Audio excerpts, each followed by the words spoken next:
નમસ્કાર વિદ્યાર્થી મિત્રો, 5 જુલાઈ 2026ના ડેઇલી કરંટ અફેરમાં આપનું હાર્દિક સ્વાગત છે.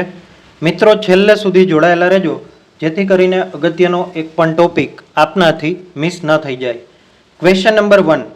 ભારતનું પ્રથમ ખાનગી રીતે વિકસિત ઓર્બિટલ ક્લાસ રોકેટ જેની પ્રથમ પરીક્ષણ ઉડાનનું નામ મિશન આગમન છે તે કયું છે? તો સાચો જવાબ આવશે મિત્રો ઓપ્શન એ, વિક્રમ-1.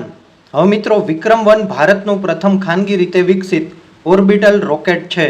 તેનું નિર્માણ હૈદરાબાદ સ્થિત સ્કાયરૂટ એરોસ્પેસ દ્વારા કરવામાં આવ્યું છે. પ્રથમ ઉડાનનું નામ મિશન આગમન રાખવામાં આવ્યું છે. લોન્ચ વિન્ડો 12 જુલાઈથી 4 ઓગસ્ટ 2026 દરમિયાન રહેશે. લોન્ચ સ્થળ Satish Dhawan space centre SDSC Shri Harikota ખાતે રહેશે. હવે મિત્રો, પેલોડ ક્ષમતાની વાત કરીએ તો 450 કિલોમીટર નીચી પૃથ્વી કક્ષામાં 350 કિલોગ્રામ સુધીની ક્ષમતા ધરાવે છે. આની રચના 4 સ્ટેજની છે. કાર્બન કોમ્પોઝિટથી બનેલું હળવું અને મજબૂત રોકેટ છે. પ્રથમ 3 સ્ટોરેજમાં ધન ઇંધણ એટલે કે સોલિડ ફ્યુલ અને ચોથા સ્ટેજમાં 3D પ્રિન્ટેડ રમણ લિક્વિડ હાઇપરગોલિક અંજગોલિક એન્જિનનો ઉપયોગ કરવામાં આવ્યો છે. પ્રથમ મિશનમાં કોસ્મિક બ્લૂમ નામનું વિશિષ્ટ કલાત્મક માઇકો પેલોડ 18 કેરેટ સોનાનું રોકેટ અને હીરા લઈ જવામાં આવશે. આ મિશન ભારતના ખાનગી અવકાશ ક્ષેત્ર માટે એક મહત્વપૂર્ણ સીમાચિહ્ન માનવામાં આવે છે. હવે મિત્રો, ક્વેશ્ચન નંબર 2. ભારતે સિંગાપોર અને મલેશિયા સાથે જોડાવા માટે બનાવવામાં આવી રહેલા 3600 કિલોમીટર લાંબા સબમરીન કેબલ સિસ્ટમનું નામ શું છે? તો સાચો જવાબ આવશે મિત્રો ઓપ્શન બી, I2SEA.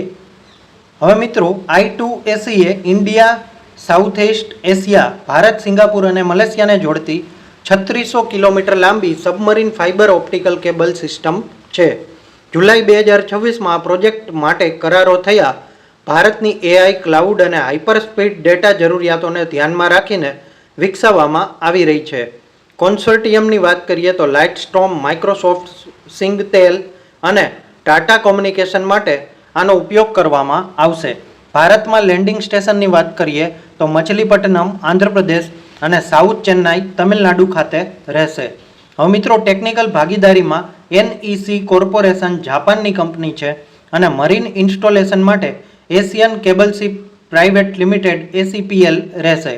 સમુદ્રમાં નુકસાનીથી બચવા કેબલને છીછરા વિસ્તારમાં 3 મીટર સુધી દફનાવવામાં આવશે. સેવા શરૂ થવાનો અંદાજ 2029ના ચોથા ક્વાર્ટરનો છે. હવે મિત્રો, ક્વેશ્ચન નંબર 3. વિકસિત ભારત ગેરંટી ફોર રોજગાર આજીવિકા મિશન ગ્રામીણ VBG-RAMGની શરૂઆત કયા ગામથી કરવામાં આવી? તો સાચો જવાબ આવશે મિત્રો ઓપ્શન બી, મુક્કાવારી પલ્લી. હવે મિત્રો, VBG-RAMGનું પૂર્ણ નામ વિકસિત ભારત ગેરંટી ફોર રોજગાર આજીવિકા મિશન ગ્રામીણ છે. 2 જુલાઈ 2026ના રોજ મુક્કાવરીપલ્લી ગામ, તિરુપતિ જિલ્લો, આંધ્રપ્રદેશ ખાતે યોજનાનો રાષ્ટ્રીય પ્રારંભ થયો.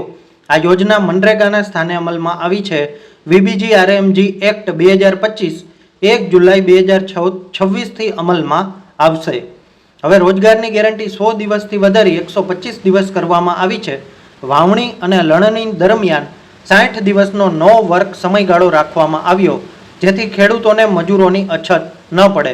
મજૂરી DBT દ્વારા દર અઠવાડિયે અથવા વધુમાં વધુ 15 દિવસમાં ચૂકવવાની રહેશે. વિલંબિત ચૂકવણી પર દરરોજ 0.05% વળતર આપવાનું રહેશે. યોજનામાં બનેલી તમામ સંપત્તિઓનું ડિજિટલ ટ્રેકિંગ વિકસિત Bharat national rural infrastructure stack દ્વારા કરવામાં આવશે. હવે મિત્રો, ક્વેશ્ચન નંબર 4. ભારત અને જાપાને કઈ ટેકનિકના સંયુક્ત વિકાસ માટે રક્ષા ટેકનોલોજી ભાગીદારી કરાર પર હસ્તાક્ષર કર્યા?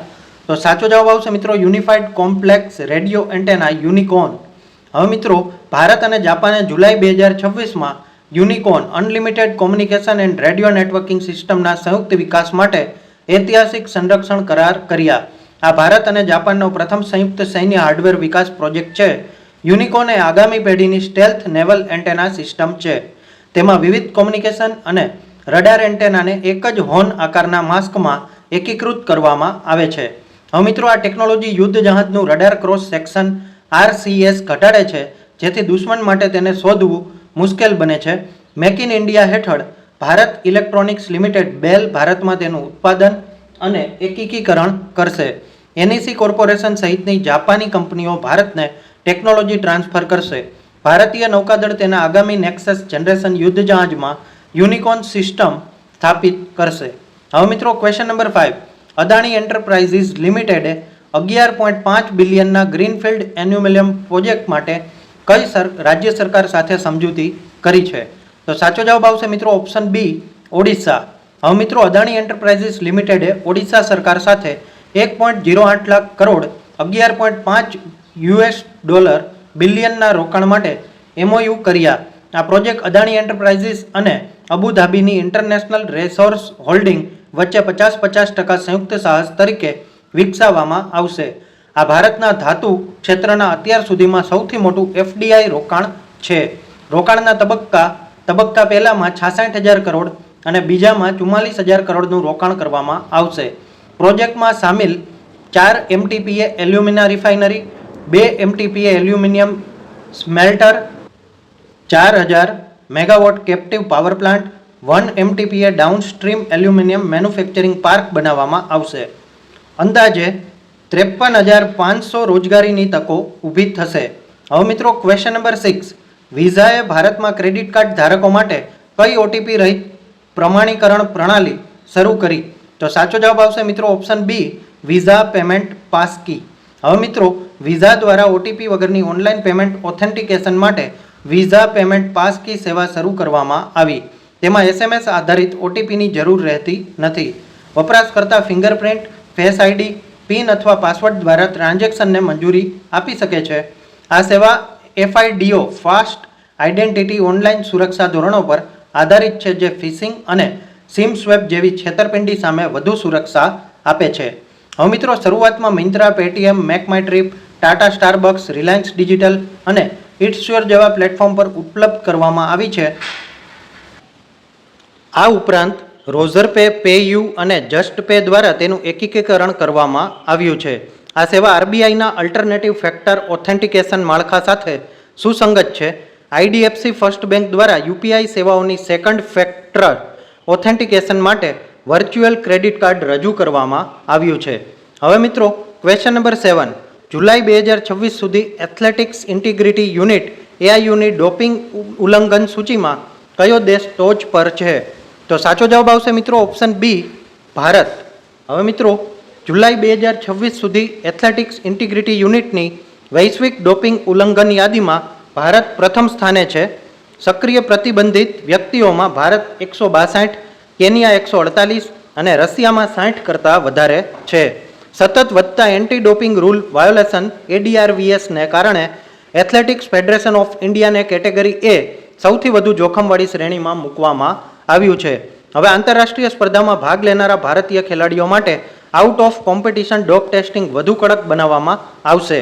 ઉલ્લંઘનોમાં પ્રતિબંધિત દવાઓનો ઉપયોગ ઉપરાંત ટેસ્ટથી બચવું, નમૂનાઓનું ચેડા કરવા અને વેરઅબાઉટ્સ નિયમોનું ઉલ્લંઘન પણ સામેલ છે.